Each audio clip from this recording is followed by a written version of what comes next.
Yo, welcome back. This is Stu42 with another Minecraft episode. Want to get into this one pretty quickly. Last time we did a bunch of reservoirs. I've cleaned up from that, got rid of all the old water tanks, put in a couple more windows. This time we want to move this pyrolyzed oven out of the way so that we no longer have all the pollution happening in this chunk. We'll push it, I don't know, back somewhere out of the way anyway. As you can see, we have removed quite a bit of this floor. I will be pushing all of this back. So I need to make this quite a bit bigger in order to fit a bunch of things that we want to do. This episode, I think we're just going to switch. Well, we're going to move the pyrolyzed oven back, and I want to kind of make the advanced coke oven, which doesn't give you creosote, but it does give you charcoal a lot faster. So nether bricks we can get, hot netherrack brick, yep, sweet. Just in the blast furnace with some oxygen, not a problem. And then from there we need coke oven bricks, which we can crush our old coke oven blocks up. The infernal brick is the bit that's going to take a little bit of doing, but nothing too crazy. We just need IC2 coolant and a chemical bath, and the coolant is made easily with water and either lapis dust or lapis lazuli dust. I think we've got quite a bit of that as well, and that makes the coolant. So let me make a bunch of things. I will come back and I will have this dismantled, and we'll put, well, probably in the same spot, to be honest. We'll just put the other one there since it doesn't make pollution. Anyway, I'll see you back here with some bits in just a bit. Now, it's worth coming back just for a bit. I don't have a lot of lapis dust, and one of the things that I've realized is to make these infernal bricks, we're going to use 1,000 IC2 coolant per infernal brick, so we're going to need 68 buckets of that. To make, as you can see there, 125 comes from lapis lazuli dust with water, but if we scroll to the next one, there is a distilled water where we can get the full amount out of it, and I do have 68 lapis lazuli dust, so we're gonna need distilled water for that. Distillation can happen, I believe, hang on there, and we need our screwdriver. Let's grab that first. 1, 2, 3, 4. I think it's configuration 5. Let's just make sure. Distilled water. Distillery, config 5, water and distilled water, awesome. And over here I have already started doing this. So we have our distillery here now. We were using this for concrete. So we were putting concrete in the chemical bar. So I actually had everything all set up, all ready to go, which is pretty awesome. So what I'm gonna do is we'll take that out of there. This has got water in it, which is not what we want. We are going to want to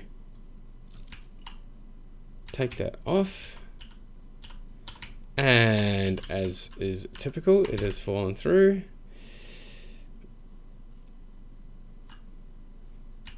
So this is just a cheaper way of emptying it, basically. Oh man, I've got to do something about this pollution.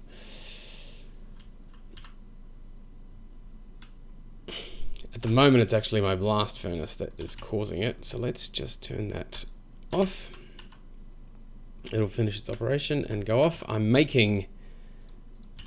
actually, now that water is not going to go in the back unless we'll go that way. And then we will say output on that side. We will say... that is not, because it is the front, right? So, yeah, okay, so it's only the front that I don't go into. Let's do that instead then. We want output on that side. We want that to go into there. Yes, we're going to want our configuration 5, and that should start going already. Fluid auto output. Hurrah, distilled water. Cool, so that's nice and cheap to make. We're going to put our lapis lazuli into there. Now, we want... so there's a mixer with distilled water, 1,000, lapis lazuli, goes to IC2 coolant, awesome. We just haven't got 1,000 yet. It's going to take a while to do that. So that's going to build up. We will have a fluid auto output to the side, which will throw it into here, and we can then cool down our hot bricks once we have them done. This, oh, no, missed it. This is not plugged in again as well. So let's just plug that in. Cool. So I will come back again once I've made a bunch of this stuff. It's just going to take a little while to make all the distilled water that we need. Obviously, we could have done it faster if we didn't use the LV version of this, but the LV power rail is what I had there, so that's what we're using. All right, I will be back once we've got that done. I still need to make a few more of the other bricks and stuff as well as get them through the blast furnace. So I'll see you back once more in just a sec. So we have finished making our infernal bricks, and I am slowly smelting them all into the advanced coke oven bricks. That is taking a little bit of oxygen as well.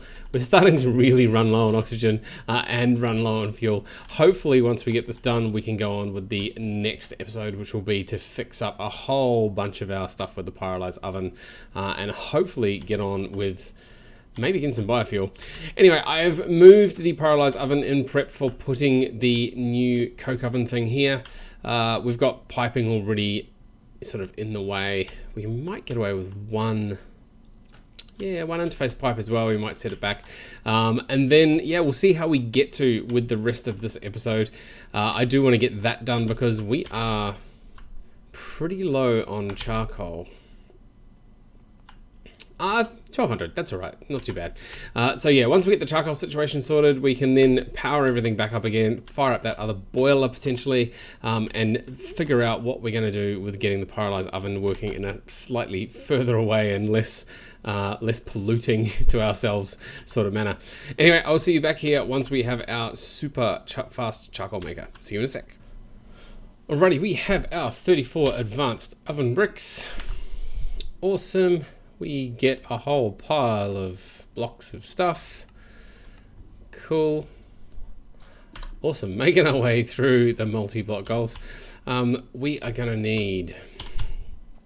So, over here we had our stock keeper. We have our item extractor.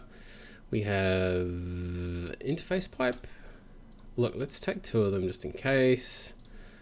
Some transport pipes. Let's grab a couple of stacks of that. Hopefully we can embed this in the wall here somewhere.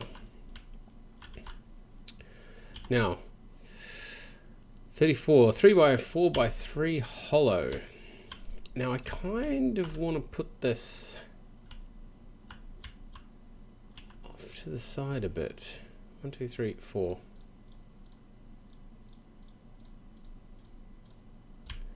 Yeah, that should do.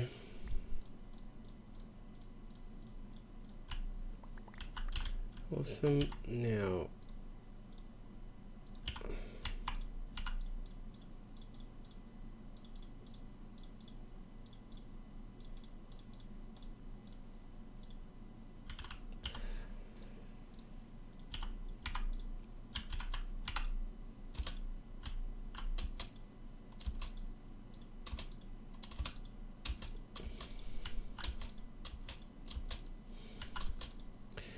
probably tidy this up at some point a bit better. Probably should have done this off camera. All right, so that goes to there. That is going to be the top layer. That is going to be the bottom layer, and then 1, 2.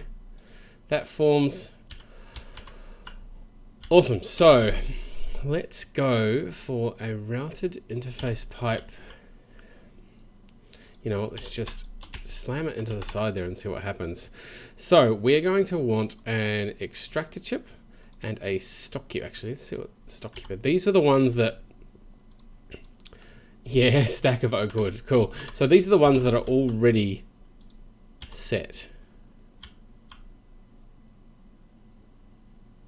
There we go. There's the bleep. Here comes the wood. Wood goes in. Wood goes into the wrong spot. So, recipes. It takes charcoal to make charcoal. Interesting. Blast furnace.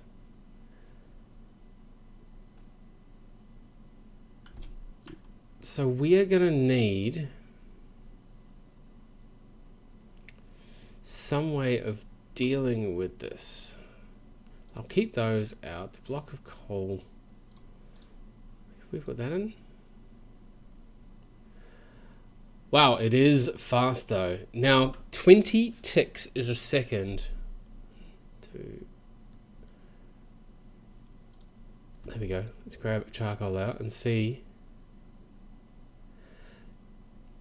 Yeah, well, that is going to last a long, long time. So this is going to keep pulling out the charcoal and putting more wood into there. That's pretty cool. So I'm going to need to wait for this to finish so we can see how much one charcoal makes. We may just have to modify that thing that keeps stock in there and tell it to keep one charcoal in there. And that should keep it running. Yeah, it's going to be here a while. All right, I will be back in a minute. I will let this run out and see how long it is going to take. But given that this one block is lasting this long, I imagine that a single piece of charcoal is going to last quite a long time inside there. And we are, yeah, really building up our charcoal rather quickly. Nice steady stream of it. Awesome. All right, I'll see you back here in just a minute. We'll see how good this thing really is once we need to power it with a single charcoal and we can get the proper numbers. See you in a sec. All right, this thing has finally stopped burning. What we're going to do is we'll take the extractor out just so that we can put one charcoal in and see what happens. So 1, 2, 3, 4, 5, 6. Yeah, it looks like we might get 16 or so out of it. Now, a 1 to 16 exchange rate is really, yep, 16 it is. So 1 to 16 exchange rate is really not bad. So let's throw the extractor back in there. Let's make sure that we keep one of those in. Fill mode, refill when items are missing, yes. Match options, sure. And now that should be in there, yep. We should hopefully have it bringing one charcoal up all the time. Now what will happen is the one will come up, it'll fill it, start it running, which will trigger another one to arrive. Hopefully before the first one runs out. Yep, awesome. Cool. So we're going to leave that running for a little bit. One of the things I really wanted to check is to see how this thing runs when it gets full, because once it gets full, we're going to potentially use up all our wood. I'm not sure how that's going to play out. The wood, unfortunately, the multi-farm has a little bug in it. You might have noticed just then that our wood's dropped down to 3,000 or something. If we jump up to the bees, plenty of wood, nothing happening. But what's happened in here is it's just filled with wood. If you pull all these out, it just starts working again, but it will not pull from the other slots. So I've tried all sorts of ways of getting this thing, oh, not the switch. I've tried all sorts of ways of getting this working in terms of pulling from the other slots, but it just does not seem to want to work. And once it gets full, it does this weird thing where it just stops altogether. So I don't know, I don't think it's a multi-farm bug. I think it's potentially just a bug in the way the Project Red interacts with the multi-farm. I mean, you can, the stock keeper chip here, you can extraction simulator from the bottom. I mean, we could just say, look, let's take it from the south, for example, just to see if another direction works. Not having a direction at all doesn't seem to help. So anyway, we've tried down and we've tried no direction. Let's try south and see if for some magical reason that works. All right, I will be back anyway in one last time just to see how this charcoal producer at the top is going, and we'll make sure that it behaves properly when it's full. So when it's full, I'm expecting that either the charcoal will bank up inside here and prevent it from running, Actually, that's pretty much the only outcome I can think of that will be good for this. Anyway, I'll see you back here one last time in just a bit. So we've had a little bit of an interesting thing happen. We've got a couple of these charcoal still bouncing around in the pipes. In here we've got 64 and it's actually stopped with 4 here. And I realized that that is because in our stock keeper we've told it to keep 1 charcoal there. And it's actually reading these as charcoal's already in there. So it's not going to put any more in as long as there's some even in the output slot, which is pretty cool. So what I just wanted to do really quickly was not throw my hammer away. I wanted to turn this back on. That will in turn use some of this, which will cause charcoal to drop into there. And then we'll see, oh man, my computer is deciding to throw things out. All right, so if I just grab one of these, that should now take 20 seconds or so to take one from there into there. No, there's 52 there. Well, okay, this is really banged up. What I might do is we'll just take a handful out of there instead. And then we should see this spark back up. Here we go, the extractor has taken those, it's put another one in. Wait, and we're back going again. Cool, so that works extremely well, actually. I'm quite happy with that. I will move, yeah, so what I might do between now and next time is I will move a few of these pipes around just to make it a little bit easier. This fluid pipe is, yeah, it's going down to a machine down there which was processing into methanol, so I'll get rid of all that.